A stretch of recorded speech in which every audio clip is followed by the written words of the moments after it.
Welcome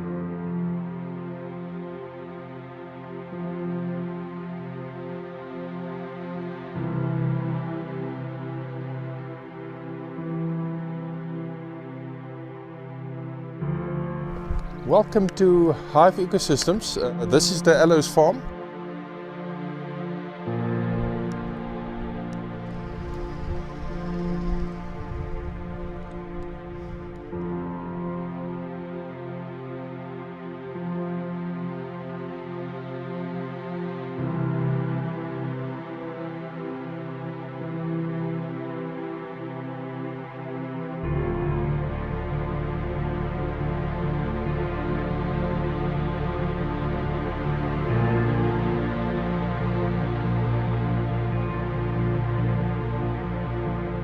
My name is Jaapie Buckel. I'm the Managing Director of Hive EcoSystems. I've been a restoration ecologist for more than 30 years now.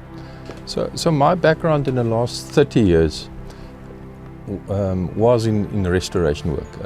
I've worked for government. I've restored wetlands all over the country, mostly in the Eastern Cape and Western Cape, but also later years into Northwest and Free State and the southern part of KwaZulu-Natal. And that really opened up my eyes what can be done from a restoration point of view, how you can actually get, within our lifetime, restore systems that can be fully functional again. And so that really became my passion, is to see degraded landscapes converted into really well-performing ecosystem services providers again. So I've got a great passion, and this is such a lovely opportunity to be able to do this sort of work and get paid for it, and there's a financial model behind it as well.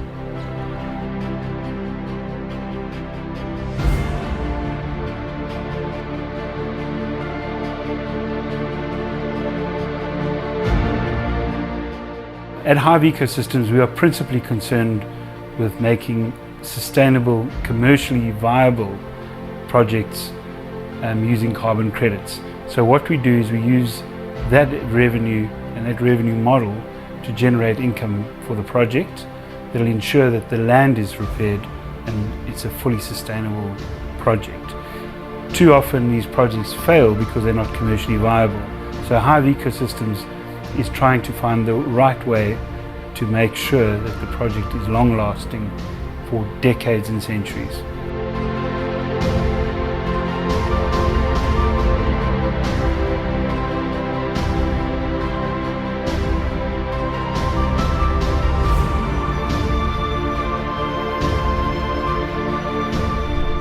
This is just to show you a bit of the extent of the farm. You will see there's a road running down there, a wee to the north of that road. But everything you see down towards the west, all these mountains, all the hilltops, that's all part of the Cement and Aloes farm that you can see from here.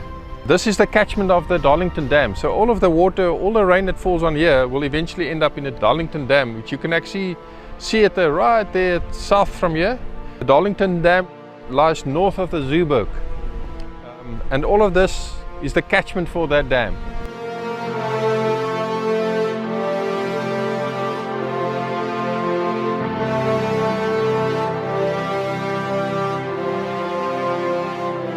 The major plant we're planting in this area is a spekboom, or a elephant's food, Portulacaria afra. That's an amazing plant, an overachieving plant in a way. So one must remember that this part of the world is fairly dry. We're looking at rainfall figures of between 300 and 400 millimeters of rain per year. And to do a restoration project with some financial means, so we're using the carbon market as the revenue part of the business. So if it doesn't pay, you can't do restoration. Restoration is very expensive. So we are planting spekboom to sequester carbon out of the atmosphere into plant material or biomass. And the reason why we choose spekboom, because it's such an amazing plant of doing that. Obviously you can't compare spekboom with indigenous forests in the equatorial areas.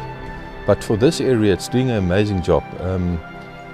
We are looking at figures of up to 4 tons per hectare per year after about 20 to 30 years after you plant it. And that's a big number for a semi-desert area.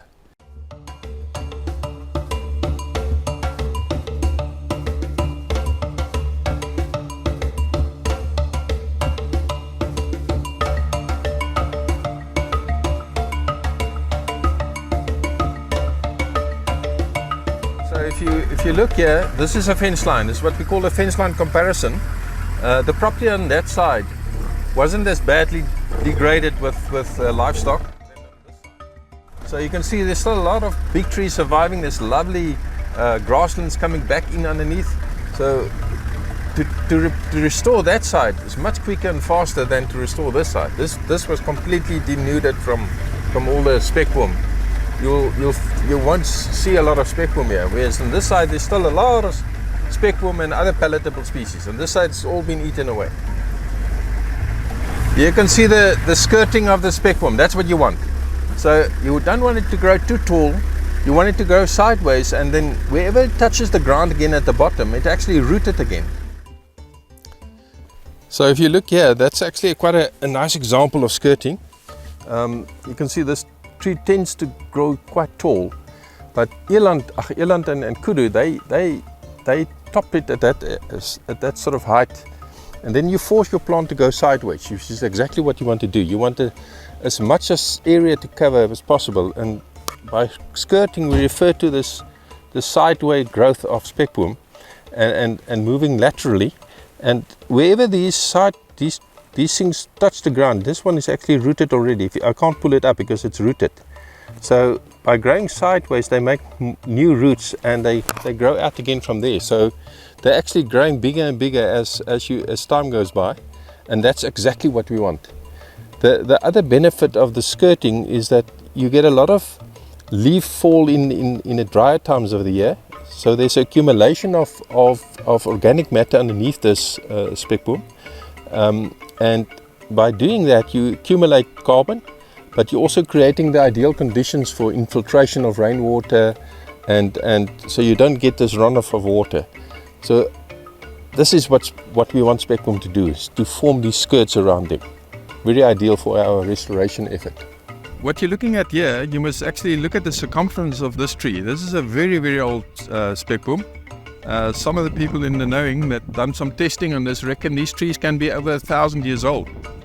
And if you look at it, this is obviously the older part, and it's already dead, but it starts growing again. So it's almost like those trees you found in the Grand Canyon. They keep on rejuvenating itself, and although parts of it dies, it makes new growth. Considering the age of this tree, the real sad part for me in this landscape is that we, for the last 150 years, had a farming practice that almost killed this tree. In a lot of cases, if you go further in this landscape, a lot of these trees died because completely overutilization from browsing pressure through livestock that we introduced into this landscape. The landscape around you here was fish river thicket. It was so dense that you can't walk through this. Things like black rhino and kudu might get their way through here, but for a person to walk through the stuff was always impossible. When we introduced the livestock in here, mostly goats and later on some cattle and sheep, they open up this whole landscape, and they eat in a tree that's 1,000 years old that they look like this, and a lot of them couldn't handle that pressure and they actually died. So we converted a dense thicket into an open, almost charoid landscape. We've got quite a holistic approach to restoration. We're not only planting speckworm, we also are propagating in our nursery quite a few different species of the indigenous trees that occur along our riparian areas, because we want to do the right thing. We want to promote biodiversity. We're using speckworm as the ecological driver to help us with getting some of the natural functionality back of the landscape. And speckworm does a great job in that respect. But we're also going to actively plant other species, especially in the riparian areas. So speckworm is the major thing we're planting here. When we're in full production, we some days achieve up to 18,000 plants planted in the veld. The reason why this area is so degraded is because of the previous farming activities on this part of the world. So goats was one of the major degradation drivers in this area, but also other livestock, and in a way a lot of these farms that's now game farms was converted into game farms because stock farming wasn't an option anymore. It was too overgrazed.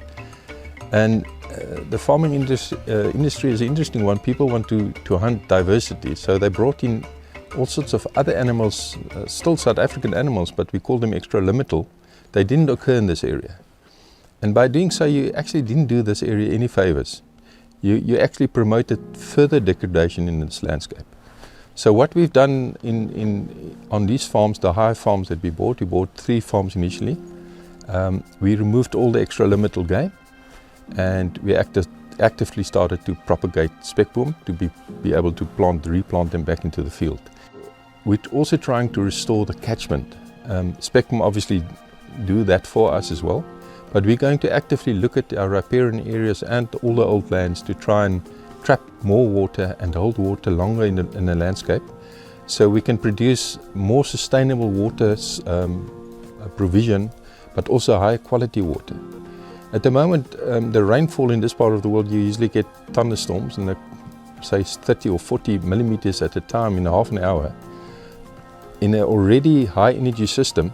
So your runoff is fast, it's always loaded with sediment, there's brown water flowing out of these areas, and that brown water carries sediment that ends up in our big storage dams. If we can start restoring these catchments along here, we hold back that sediment and the topsoil back in the landscape, which is what the plants need. So that's the holistic approach here, is to try and get this whole area back to the more natural state than it used to be in. So that's the whole idea of the restoration project here.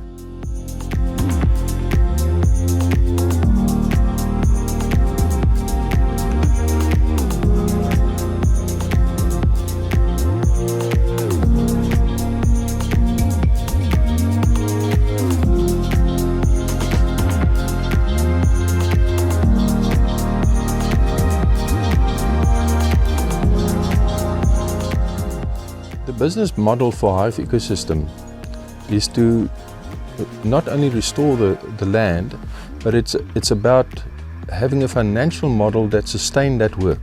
I mentioned already that restoration work is not cheap, and if you can derive some income, some economic value out of that, and how the carbon market works actually is if you can prove and measure what amount of carbon you take out of the atmosphere and convert into plant material. And that's exactly what we've done here. We've got a baseline data that we establish. What is the current carbon stock on the farm?